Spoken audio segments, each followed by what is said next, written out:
Before dragons, before kings, before the Iron Throne, there was only winter and him, the Night King. Not a conqueror, not a tyrant, a force of annihilation.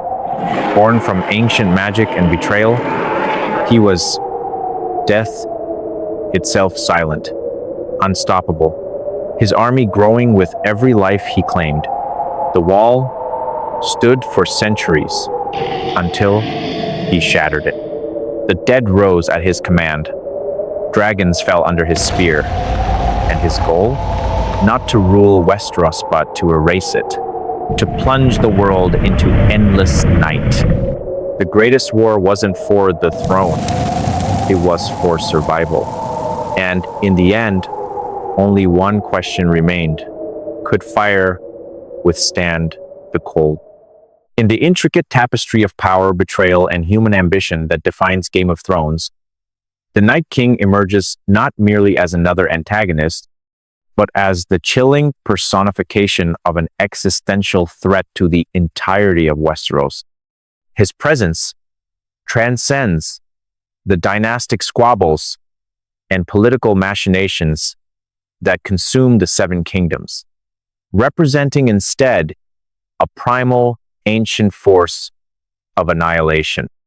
Over 8 seasons, his looming figure was meticulously built as an embodiment of doom, a harbinger of an absolute darkness seemingly intent on the utter destruction of the living. The fear he instilled was unique, for it was not the fear of a tyrant seeking dominion, but of an entity promising oblivion.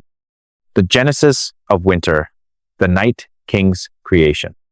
The origins of the Night King are rooted in the mists of Westeros's most ancient history, a time of brutal conflict and desperate magic.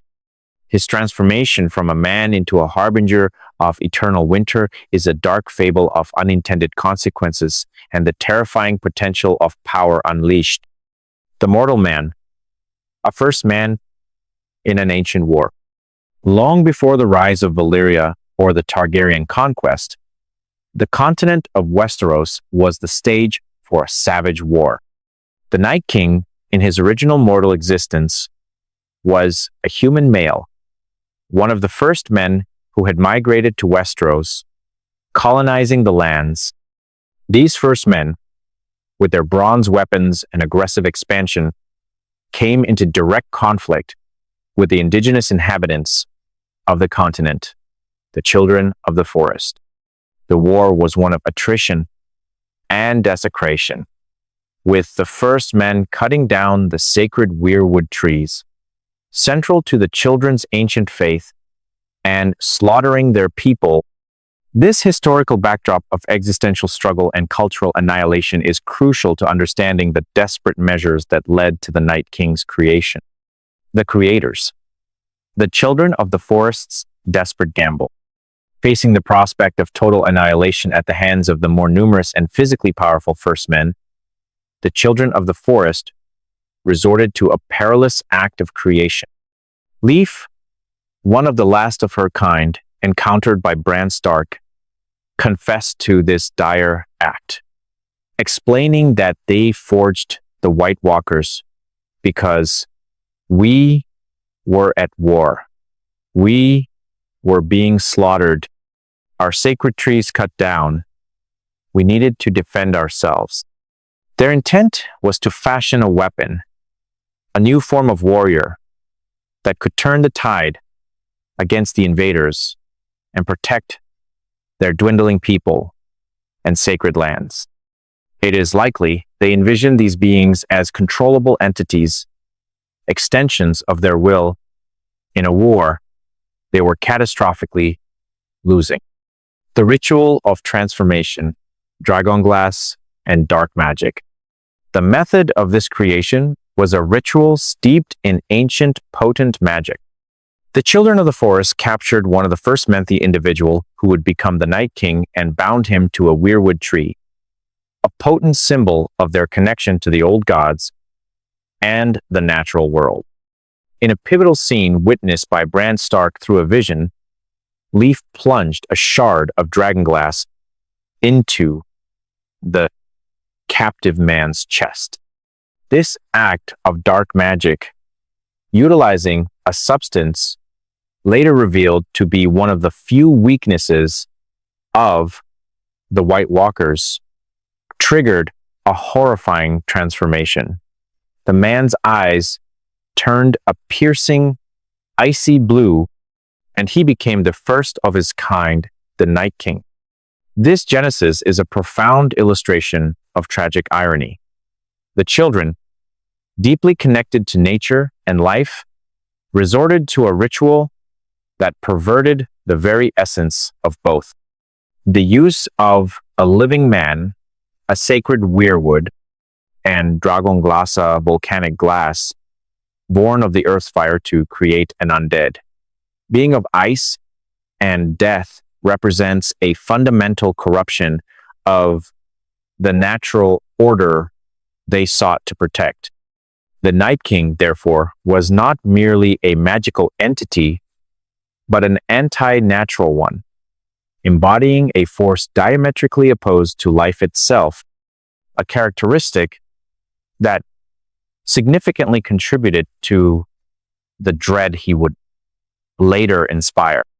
The weapon unleashed, a curse upon the world. The children's desperate gambit backfired with catastrophic consequences. The Night King and the White Walkers he presumably later created or commanded did not remain subservient weapons. Instead, they turned against their creators and eventually against all life. This rebellion from their forced existence of warfare culminated in the Long Night, an epoch of darkness and terror that swept across Westeros. This devastating winter, where the White Walkers first invaded the lands of men, is said to have occurred approximately 2,000 years after the signing of the pact between the first men and the children of the Forestan Accord that had ostensibly brought peace. The creation of the Night King, intended as a salvation, became instead a grave error, a curse upon the world. The timeline presents an intriguing ambiguity regarding the White Walkers' initial period of existence and their eventual rebellion. If they were created during the war with the first men, and the Long Night occurred 2 millennia after the pact signified peace, it raises questions about their activities during this interim. Did they serve the children for a time? Or was their creation a more clandestine act, perhaps by a radical faction of the children, occurring closer to the Long Night itself? Some speculate it might have taken thousands of years for the White Walkers to consolidate their power and form their army, or that certain children never truly accepted the peace with men and continued their efforts in secret. This uncertainty surrounding the loss of control and the precise chronology of their early existence adds to the Night King's mystique and the ancient, formidable nature of his threat. The arsenal of Eternal Winter, powers and abilities. The Night King was not merely a figurehead of dread. He was an entity possessed of a formidable and diverse array of supernatural powers. These abilities, ranging from the manipulation of life and death to the command of elemental forces, solidified his status as the most terrifying creature in Westeros. His arsenal was a testament to the dark magic that birthed him and the eons he presumably had to hone his chilling capabilities. Master of the undead, architect of an unliving army. Central to the Night King's terrifying power was his dominion over the dead. This manifested in 2 distinct yet complementary ways. Creating White Walkers. The Night King possessed the unique and horrifying ability to transform living human infants into new White Walkers. This was achieved with a mere touch of his finger to the child's skin, causing its eyes to turn the signature icy blue of his kind.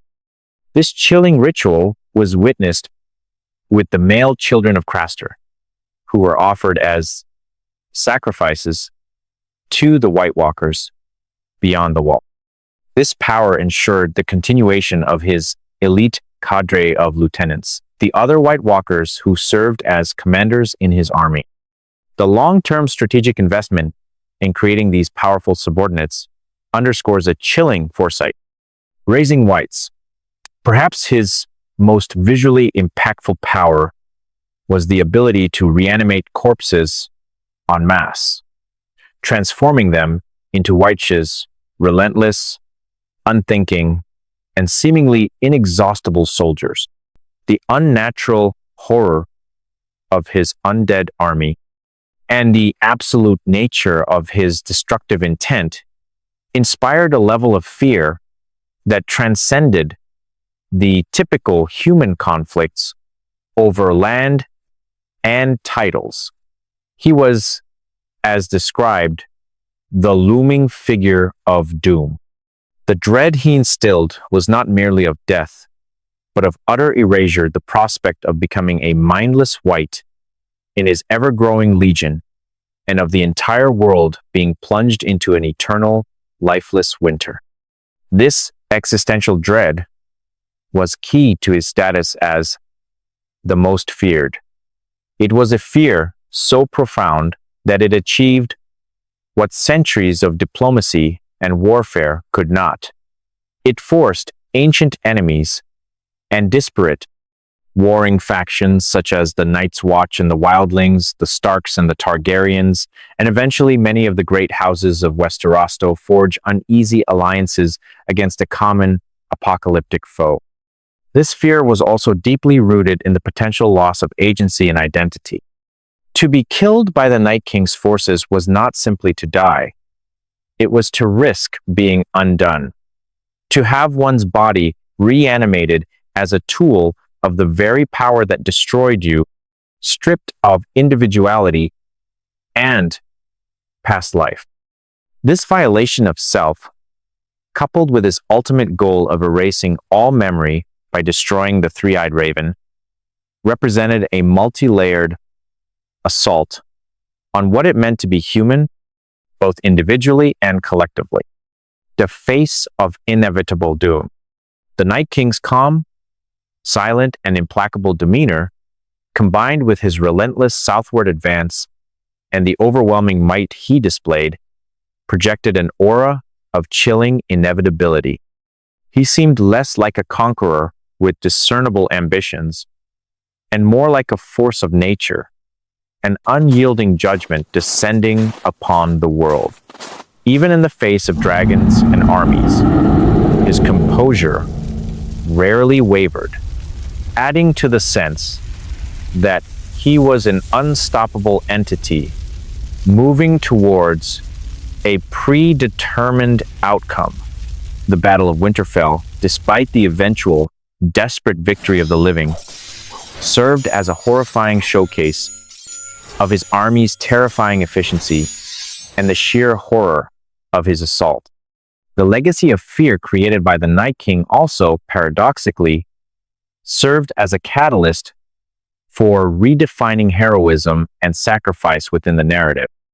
Traditional Westerosi heroism, often tied to martial prowess in human-on-human conflicts, personal honor, or political maneuvering, proved insufficient against such a supernatural and overwhelming threat. The Night King demanded a different kind of courage, one founded on desperate survival, the forging of unprecedented alliances, and a willingness to fight against seemingly insurmountable odds, where conventional tactics and valor often failed. Characters like Jon Snow, who foresaw the danger and tirelessly worked to unite the living, faced dismissal and disbelief, their heroism lying in their perseverance against this tide of ignorance. The sacrifices made during the Great War by figures such as Theon Greyjoy, Jorah Mormont, Beric Dondarrion, Melisandre, and Edison Tollet were, not for a crown, a castle, or feudal loyalty, but for the very survival of life itself. His terrifying nature thus elevated the stakes of sacrifice, imbuing it with a universal, existential significance. Conclusion: the shadow that looms over memory. The Night King, the silent and implacable antagonist of Game of Thrones, stands as one of the most formidable and terrifying figures in modern fantasy. His dark origins, stemming from a desperate act of war by the children of the forest who transformed a first man into a weapon of ice and death, set the stage for a catastrophic backlash that haunted Westeros for millennia. This act of creation, intended for salvation, instead unleashed an ancient and uncontrollable evil upon the world. His status as the most feared creature in Westeros was meticulously constructed through a combination of factors. His unique and devastating powers, ranging from the ability to create other White Walkers and raise an ever-expanding army of the dead, to his mastery of ice magic, superhuman physical prowess, and esoteric abilities like marking individuals in visions and reanimating dragons, made him a near insurmountable foe. Compounding this was his chillingly absolute goal, not conquest or subjugation, but the establishment of an endless night through the complete erasure of the world of men and, crucially, its memory embodied by the three-eyed raven. The terrifying nature of his undead army, which swelled with every life it claimed, and his symbolic acts of destruction, such as the breaching of the wall, cemented his image as the ultimate harbinger of fear and despair. Thematically, the Night King served as more than just a final boss. He was the personification of an existential threat, a force that compelled the perpetually warring factions of Westeros to confront a danger that dwarfed their own ambitions. He acted as a dark mirror to the series' explorations of power, consequence, and the significance of history and memory. By positing an antagonist whose explicit aim was the obliteration of memory, the narrative implicitly forced a contemplation of what defines humanity and why its past, its stories, and its connections are valuable. As Samuel Tarly observed, to forget what one has been is to cease to be human. The Night King's crusade, therefore, was an assault on the very essence of humanity. Although the Night King was ultimately defeated by Arya Stark at the Battle of Winterfell, his demise leading to the instantaneous collapse of his entire army, his legacy endures. The victory, while decisive, leaves a lingering question about whether the potential for such a threat is truly extinguished. The ancient magic that birthed him, born of desperation and war, theoretically still exists within the world. His story serves as a potent cautionary tale, a chilling reminder of the darkness that can lie beyond the immediate concerns of human conflict, and the terrifying consequences when such forces are unleashed. The fear he instilled may act as a permanent warning, but it also underscores the inherent fragility of the living world against powers that seek to extinguish not just life, but the memory of it.